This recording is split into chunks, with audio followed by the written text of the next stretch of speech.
Everyone, welcome to this week's episode of Show Me How It's Done. My name is Lauren Urbonis, and I am an independent Stampin' Up! Demonstrator here in Edmonton, Alberta, Canada. So welcome to my weekly tutorials. I have the pleasure of being able to walk you through a really fun project every week, and I like to give you all the measurements and stuff so that if you would like, you can craft along with me, or of course you can always come and have your pieces cut at a later time and follow the video to complete the project as well. So just so you know, I did put all of the measurements and the product that we're using, all of the products, in the description on today's video. But if you have any questions, don't hesitate to reach out. And I am delighted to introduce you to today's project. So I love this Seaside Bay suite. We've used it a few times, and I announced last week that it's actually carrying over into the next catalog. That being said, though, the paper is not, and so I'm trying to get all of my crafting out with this by the Bay DSP before May 2nd, because it is gorgeous and it's such a fun package. So I am going to play with that a little bit today. I'm going to show you how to use your bundle, your stamps and dies, and then combine it with some of your designer paper. And of course, if you are watching this after May 2nd and it's retired, then you'll probably just grab some other designer paper and you can still do some sort of fun background for this. So if you are watching live, make sure to say hello, tell me where you're from, and if you have any questions, just give me a shout. Okay, so let's get going. Here's the Seaside Bay stamp set that we're going to use, and there are beautiful coordinating dies as well. This one's really fun. We're not using it today, but I think here we go. I punched this one out of Blushing Bride, and it has the little embossing on the top of the little lamb, so you could easily substitute that for the open-faced oyster that I'm doing here. So what you need to do to start is grab a card base. I am using Crumb Cake, and this is 5.5 by 8.5. We're scoring down the middle at 4 1/4. So when you fold your card in half, you've got your lovely bone folder. Have a card that opens horizontally. Now on the inside of our cards, we always like to have something to write on. So I'm going to put a piece of basic white inside there. You can use seal, tape, glue, whatever you'd like, but you always do want to have something that's easy to read from on that inside slot.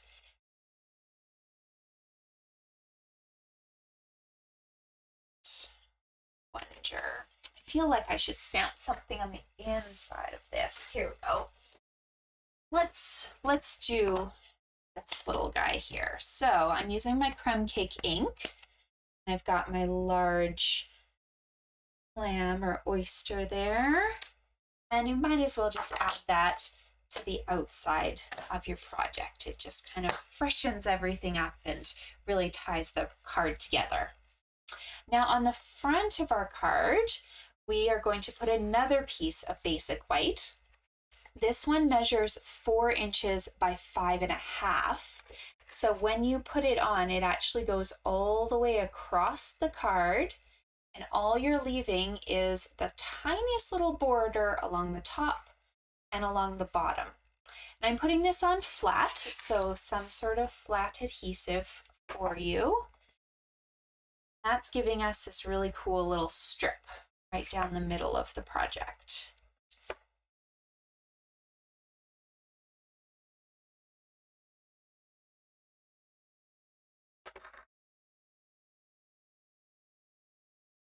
Of course, if you want to use different color combinations, you easily can, especially since this paper package has so many different patterns in it. I'll pull out one that I started on. So this was one other idea. So I'm using Balmy Blue as the base, And then I've got Night of Navy in place of this white sheet here. So that's one other option for you, is you could kind of play with different colors that you find in your set here. All right, now the fun begins. You're going to grab some strips of paper, and these ones were all scraps from cards that I made previously. So if you'll notice, they're actually all the same paper because I needed the rest of the page for something else. So these strips measure 3/4 of an inch wide by 3 3/4 long, and you'll need 7 of them. So if you're kind of uncertain about how these will fit, it's probably a good idea to just start laying them out. They're not all going, you're not going to have a border on the sides, so you will end up trimming some of them off. But I like to just kind of lay this out, see what my spacing looks like, and then I can go from there to attach the pieces. Okay? So I'm quite happy with that. I'm going to just put something in place so they don't all go flying. And once you get this first one in place, everything else will be really easy. I guess I do need that tape. So I'm just going to put a couple strips of tape on the back of this piece here, and then go back and put that into my spot. And again, just a reminder that part of it was hanging off the edge, and that's okay because it's not going to be perfectly even. I'm going to need to come back in here and take some out. Okay, so there, I've got one of them in place. It's got a nice little border on the top and the bottom. Now what I can do is I can come in and just put adhesives on all the rest of my strips, so I'm ready to go and put them in place. Even one strip of tape is probably sufficient.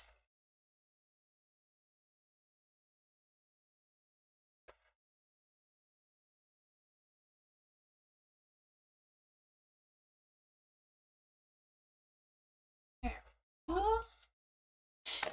6 are good to go. Okay. Now, just making sure you've got a little bit of a gap between your two pieces, and that nice consistent border on the top and the bottom. Just move left to right, put your strips down. So if you don't have a bunch of scraps like I did, then of course you just take one consistent piece of paper and you can chop it up, and the scene would probably be gorgeous for you to just kind of break it up like we're doing here. There's probably about 1/8 of an inch in between my pieces. I'm not measuring, it doesn't have to be perfect.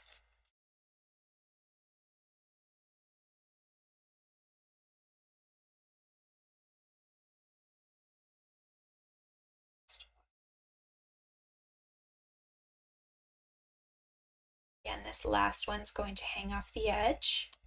That's what we wanted. I purposely cut these so it gave you just this really great kind of continuous image. So all I do is I just flip this over. You could grab your trimmer if you really wanted to, but if you use the edge of your cardstock here as your kind of guide to trim, you should be able to just get that into a nice straight line. Be a little sticky, there might be a little tape there.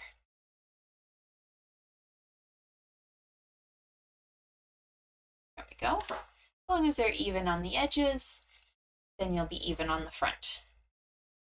Now to decorate. So my stylish shapes, yay, they are not disappearing. I took the second largest and I cut out some of the designer series paper from this set, and you could of course choose the other gorgeous side too. I'm going to pop this little one up on dimensionals, then we're going to build a little ocean scene on top of it.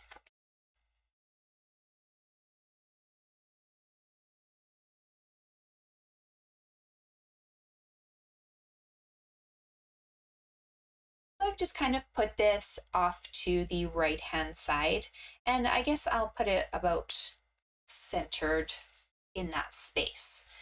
But of course, you can move it wherever you want. I just figured it's better on this side because I've got my kind of oyster opening up that way.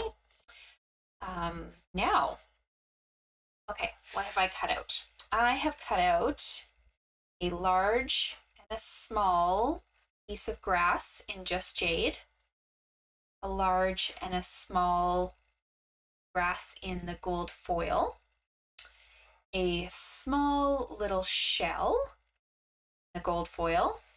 I've stamped a shell in Night of Navy, and I cut it out using our coordinating dies. Sorry, what's my camera picking on? Something's tall that it likes. There we go. And then I cut out, or I stamped my little oyster in Crumb Cake. Cut that out as well.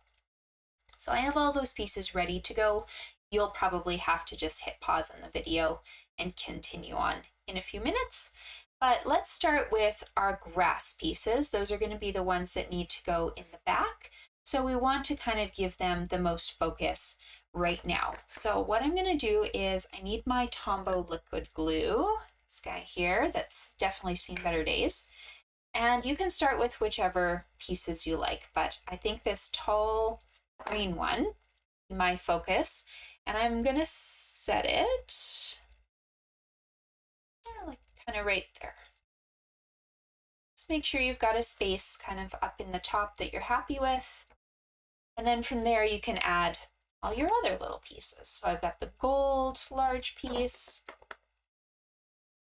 It's just coming down a little bit. All of these ends are going to be covered up once we start adding our other elements. And then there's this guy too. So I'm pretty happy that side. I think I'm going to wait to add my last grass till I've got other things in place. So my next focus needs to rest on my shell. So I'm popping this up on dimensionals.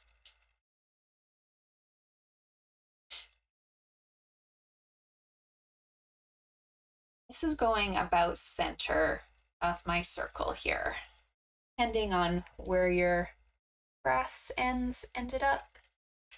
It's about center, and then from there you can add the other pieces. So we've got that remaining little gold grass going on just with some glue on the bottom of it. You don't need to worry about any of the glue on the grass pieces, just stick some on the very bottom.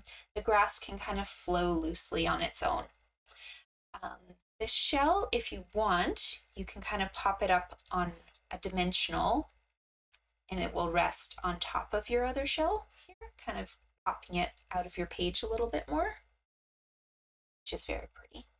And then we've got this little gold shell, which I also wanted to pop up on a dimensional, and he is just getting tucked right in the back here, like that. Now to decorate a little bit more, I thought we would bring in the flat-backed adhesive pearls. I've got the largest one, and of course that will go right in the center, the existing pearl. And then you can decorate with a few of these small ones. So I just added those kind of around this, this gold shell here, about 3 of them. Whatever fits for you. So they can either look like little rocks or pebbles or bubbles. Whatever works for you. Now, I'm quite happy with this, but I figured it needed a sentiment. There are no dies that cut out our sentiments on this stamp. So what I did was I took the sentiment that said, "Thank you for everything." I'm going to stamp it in Night of Navy, just on a scrap piece of paper. And then we're going to fussy cut a little bit. So the key with fussy cutting is you don't need to go, I'm just going to crop that so it's a small area. You don't need to go right up to the letters. You just want to go close to them, kind of cut the shape around them while giving them plenty of space. You don't even have to do much with this bottom row.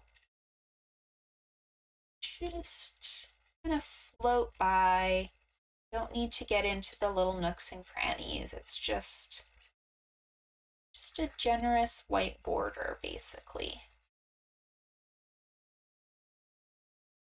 And I know there's some people out there who are just gorgeous fussy cutters. I am not one of them. So I just call myself a messy fussy cutter. I'm happy that I've got the basic shape, happy that I've got all the letters without cutting anything off.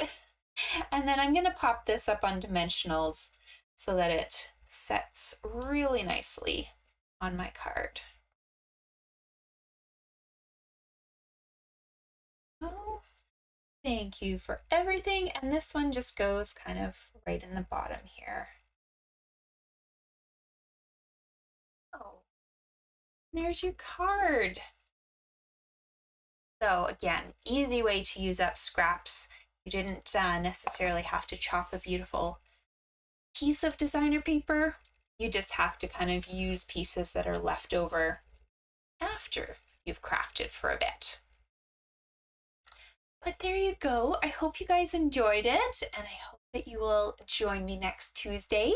If you do enjoy my videos, I would love to invite you to like and subscribe to my channel. It'll give you notifications when I go live. Usually it's every Tuesday at noon, but with the new catalog coming out, there might be some extra surprise videos here or there as I do an unboxing or just a little show and share for something. But I'm looking forward to crafting with you guys again next week. I will see you soon. Bye.